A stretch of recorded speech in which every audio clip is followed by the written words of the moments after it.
तो लीजिए दोस्तों, मैं फिर से आ गया राहुल सर आनंद केमिस्ट्री क्लासेस आपके यूट्यूब चैनल पे फिर से। और हम लोग आज आपके लिए लाए हैं, आप ही के डिमांड पे ज़्यादा से ज़्यादा आप लोगों ने कमेंट करके हमसे पूछा था कि सर हम लोगों को सर जूलॉजी बॉटनी के बारे में थोड़ा बताइए सर, कैसे हम लोग अपनी आगामी परीक्षा में जूलॉजी और बॉटनी के पेपर सॉल्व करेंगे। आइए आज अब आपके लिए एक पेपर लेके आए हैं जो कि जूलॉजी से संबंधित है। ये बीएससी के जितने भी बच्चे जूलॉजी लिए हैं उनके लिए ये पेपर है, वो पेपर के बारे में सुनते हैं, समझते हैं। तो ये सबसे बड़ी बात है कि ये पेपर बीएससी थर्ड सेमेस्टर के लिए है। NEP national education policy examination 2023-2024 का ये पेपर है। जूलॉजी जिनका मेजर सब्जेक्ट है उनके लिए ये पेपर होता है। Molecular biology, bio instrumentation and biotechnics नाम का ये पेपर है। वैसे तो ये भी पेपर केमिस्ट्री के पेपर की तरह 75 नंबर का ही होता है। और इसमें अगर हम थोड़ी सी और बातें करें तो इसका भी टाइमिंग 3 ही घंटे का होता है, लेकिन इस 3 घंटे का हमको मिलता नहीं पूरी तरह से। इस 3 घंटे में हमको टीचर बार बार डिस्टर्ब करता है किसी न किसी चीज़ों को लेके। जैसे कभी कहता है PC1 पे सिग्नेचर कर दो, तुम्हारी कॉपी पे सिग्नेचर कर दें, अटेंडेंस पे सिग्नेचर कर दो, फिर आपके अटेंडेंस शीट आ जाती है उस पर सिग्नेचर कर दो। कभी कभी तो एग्जामिनर्स और गार्ड्स भी आ जाते हैं चेक करने के लिए। तो बहुत सारी समस्याएं होती हैं। तो अगर हम ये दिमाग में सेटअप करके चल रहे हैं कि हम पेपर 3 घंटे में सॉल्व करेंगे तो ये गलत है। हमारा पेपर एक्चुअल में 2.5 घंटे का होता है। जो ये सारी प्रक्रियाएं होती हैं वो लगभग आधा घंटा तो खराब कर ही देती हैं हमारी। तो हमें दिमाग में ये रख के पेपर सॉल्व करना है कि हमें 2.5 घंटे में सारा पेपर सॉल्व कर लेना है। क्योंकि अगर 3 घंटे का माइंड सेटअप आप लेके आओगे ना, फिर आपके क्वेश्चन छूट जाएंगे, फिर आपके नंबर अच्छे नहीं आएंगे, फिर आप परेशान हो जाओगे।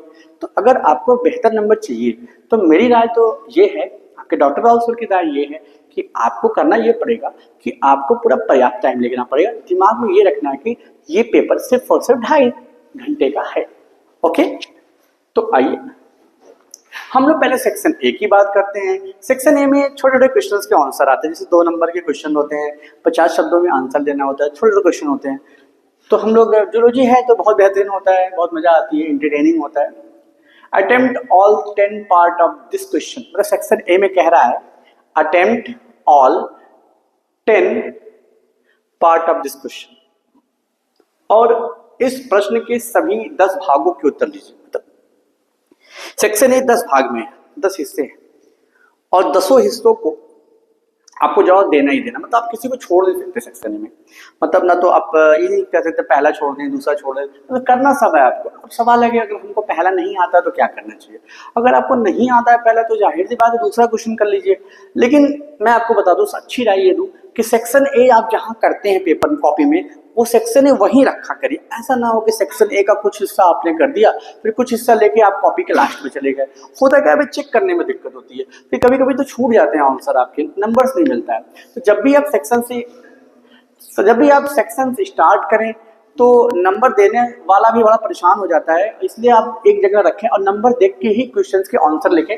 वैसे ये 10 क्वेश्चन, प्रत्येक क्वेश्चन इसमें 2 नंबर का है, तो 10 क्वेश्चन के लिए हो गए 20 नंबर आपके। मतलब अगर आप सेक्शन से सही करते हो, अच्छे से करते हो, तो आपको मिलेंगे टोटल 20 नंबर।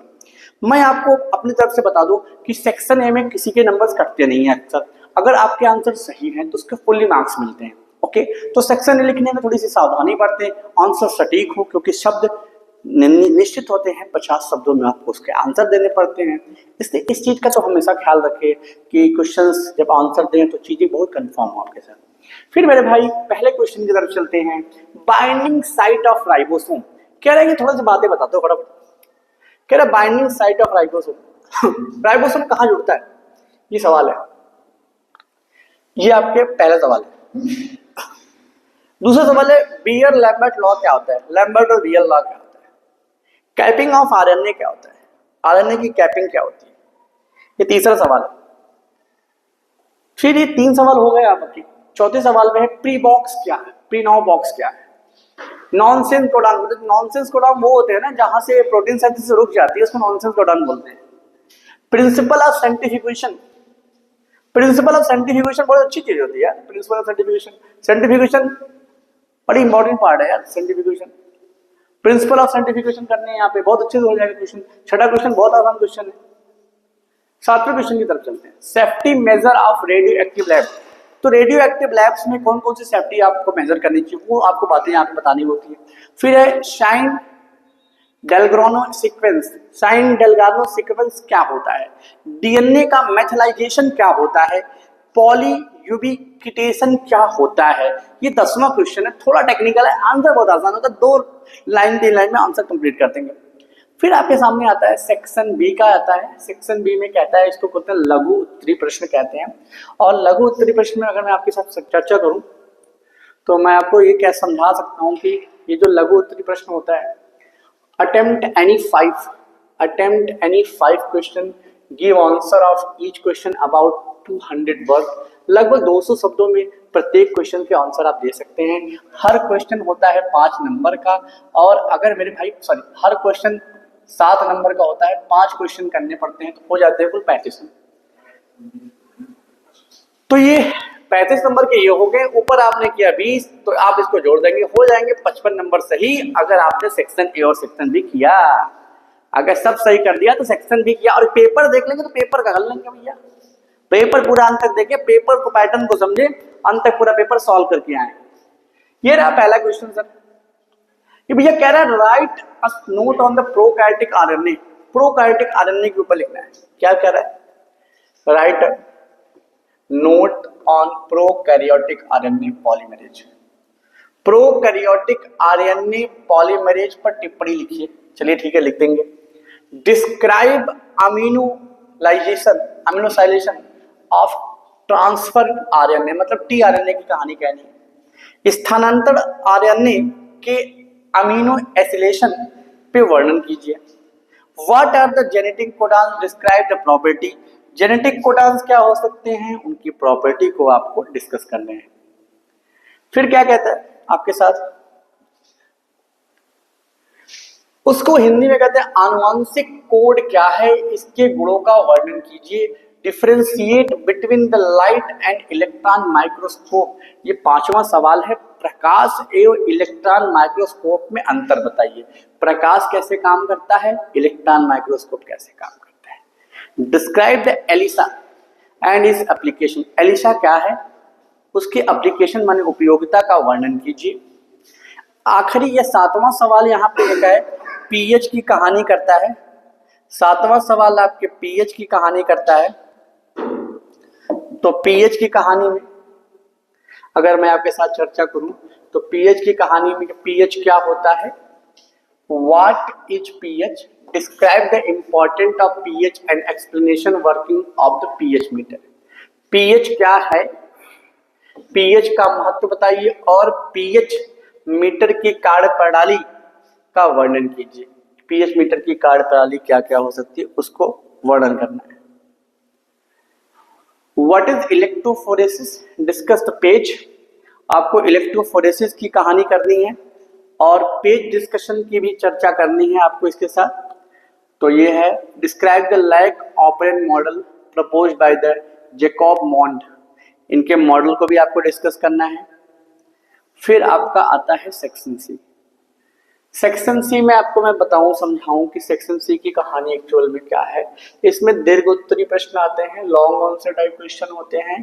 क्वेश्चन में होते हैं क्या कि आपको सिर्फ 2 क्वेश्चन करने होते हैं, हर क्वेश्चन 10 नंबर का होता है, मतलब ये हो गया 20 नंबर। ऊपर आपने 55 नंबर का कर चुके हैं, 55 में 20 जोड़ देंगे, टोटल आएगा 75 नंबर का पेपर, जिसमें से आपको 20 नंबर का सेक्शन ए करना था, 35 नंबर का सेक्शन बी करना था, और आपको 20 नंबर का लास्ट का सेक्शन सी करना है। टोटल जोड़ने पे आएगा 75। ये हो गए पैटर्न हो गया। अटेम्प्ट एनी 2, सेक्शन सी कहता है इसमें से कोई 2 क्वेश्चन कंसीडर करिए, और क्वेश्चन कितने शब्दों में होना चाहिए, तो कह रहे हैं 500 शब्दों में होना चाहिए। ठीक है, इस बात को तो लेकर थोड़ा सा और आगे चले, हम क्वेश्चन की तरफ चलते हैं। तो क्वेश्चन बहुत हैवी तो नहीं है, लेकिन क्वेश्चन इजी भी नहीं है, हम दोनों चीजें कह सकते हैं आपके साथ।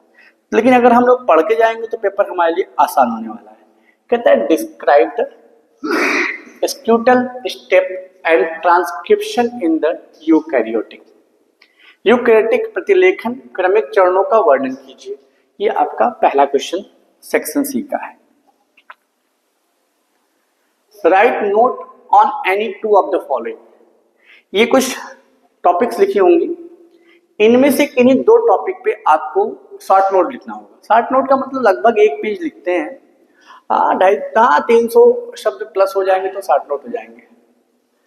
ये है डीएनए फिंगरप्रिंटिंग है, जीएम काउंटर है, पीसीआर है, तो आप डीएनए फिंगरप्रिंटिंग पे, जीएम काउंटर पे या पीसीआर पे अपनी चीजों को लिख सकते हैं। तो सिर्फ आप 2 ही क्वेश्चन करिएगा, मतलब 2 ही पार्ट इसका करना है 3 हिस्सों में, बट करना सिर्फ आपको 2 हिस्से हैं इसके। ठीक है, ये है पेपर डिस्कशन इसका। 12वां क्वेश्चन है differentiate between the TEM and SEM, दोनों में अंतर बताना है। 13वां क्वेश्चन आपका है what are the post transcriptional modification disease RNA splicing. Post transcription modification क्या है, आरएनए स्प्लिसिंग का वर्णन कीजिए, ये यहाँ पे आपको समझाया जाता है। इस प्रकार से आपका जूलॉजी का पेपर खत्म हो जाता है और आपको कुल मिलते हैं 3 घंटे।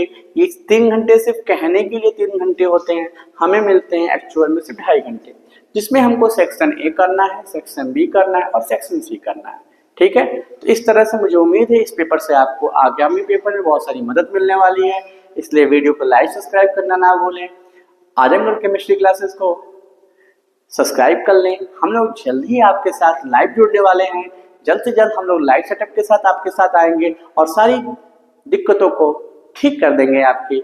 आइए हम सभी पढ़ लेते हैं कि आगामी परीक्षा में अच्छे से मेहनत करके अच्छे से अच्छे अंक प्राप्त कर सकें, और आजमगढ़ केमिस्ट्री क्लासेस को लाइक सब्सक्राइब से जरूर करें। आपका धन्यवाद।